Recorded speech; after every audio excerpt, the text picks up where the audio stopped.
Bakit ganun? Usong-uso ang iwanan, hiwalayan. Ibig sabihin, wala silang pares? Ops! Unang Sabado pa lang ng bagong taon, may kapares ka na ba? Sana all. Pero don't worry, kung wala kang kapares, sagot ka na namin dahil meron kaming perfect pares overload para sa'yo.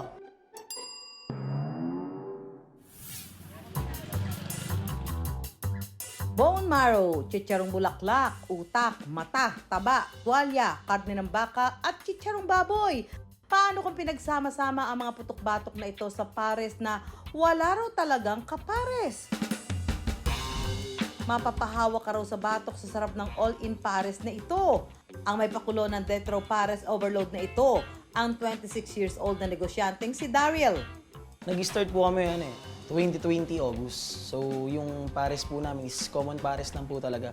Kung ano po yung makikita natin sa mga kanto pares, same lang din po. Nag-umpisa raw siya noon sa kakaunting gamit katulad ng 5 upuan at maliit na bumbilya ng ilaw.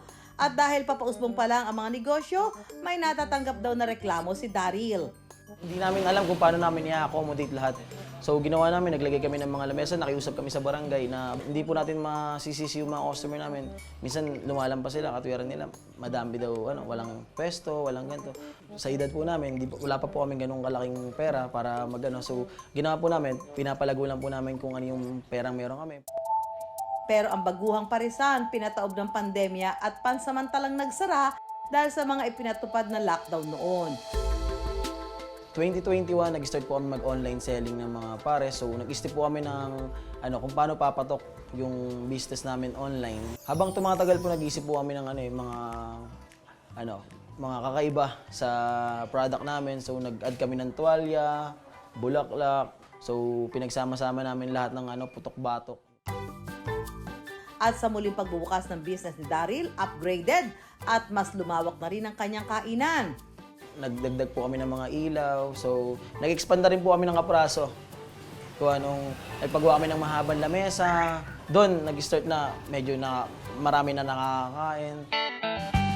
Mula sa back pay ng partner ni Daryl ang ibinuhunan niya sa parisan. Nung nag-start po kami, ang puhunan lang po namin is 5,000. So, ang kita po namin nun siguro mga 4,000 to 3,000. Bukod sa kalidad ng pagkain, pumatok din daw ang pares ni Daryl dahil sa presyong pangmasa.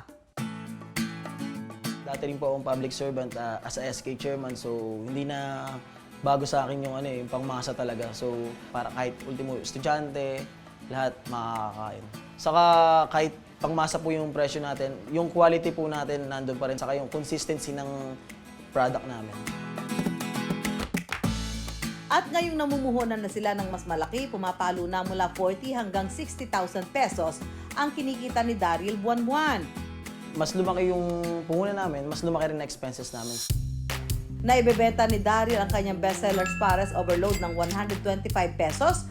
May toppings itong karne ng baka, chicharong bulaklak, balut, chicharong baboy at taba ng baka. Kung hanap mo naman ang mas intense, meron din silang pares death row sa halagang 249 pesos. May toppings naman ito ng bone marrow, chicharong bulaklak, utak, mata, taba ng baka, tuwalya, karne ng baka at chicharong baboy.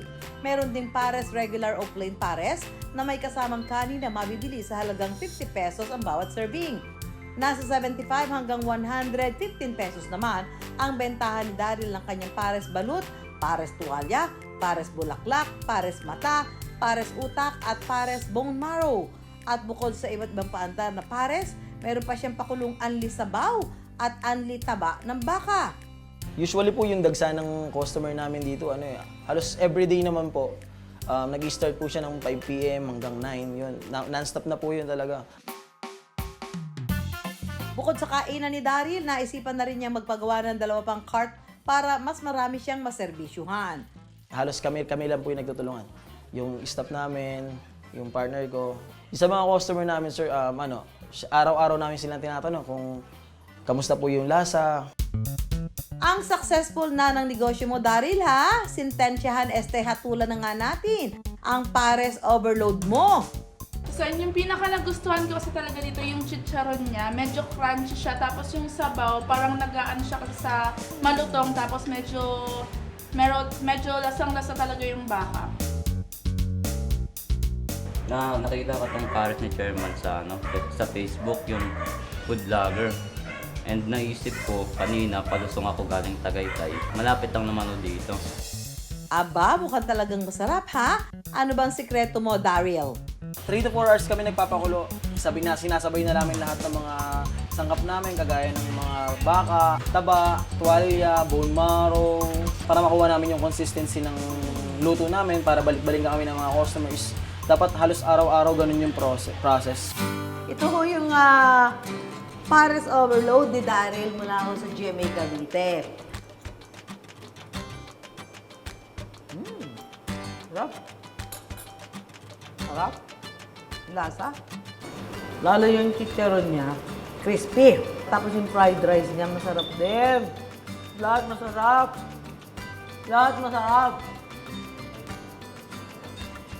Ang sarap nitong Pares Overload ito. Perfect talaga. Talaga naman. 100% tayo ditong masarap.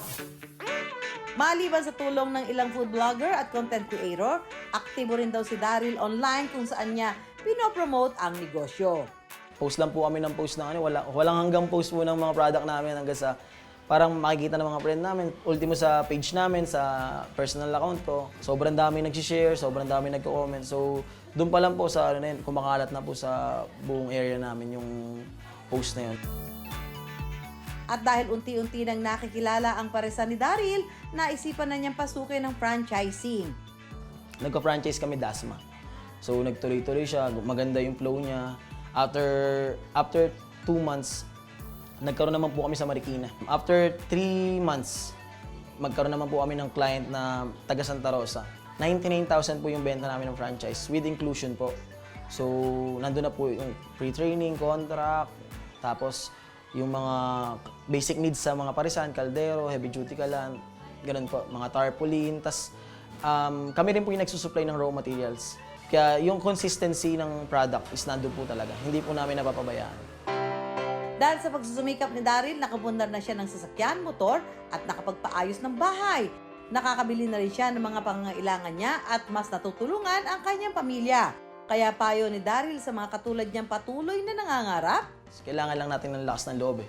Huwag nating isipin na yung malaking kita eh. Kasi bonus na lang yung malaking kita, importante kasi yung masaya tayo sa ginagawa natin. Masaya tayo sa pagluluto, sa pagsiserve sa mga tao. Siyempre, yung mga staff natin, lagi natin sila sinasabihan na kailangan yung quality ng service nandun. Kasi nandun na yung quality ng, ng product natin. Kaliwat kanan ng mga pagkain na patok sa panlasa ng mga Pilipino, katulad ng pares na pambansang sabaw at pinipilahan dahil sa lasa at presyong pangmasa.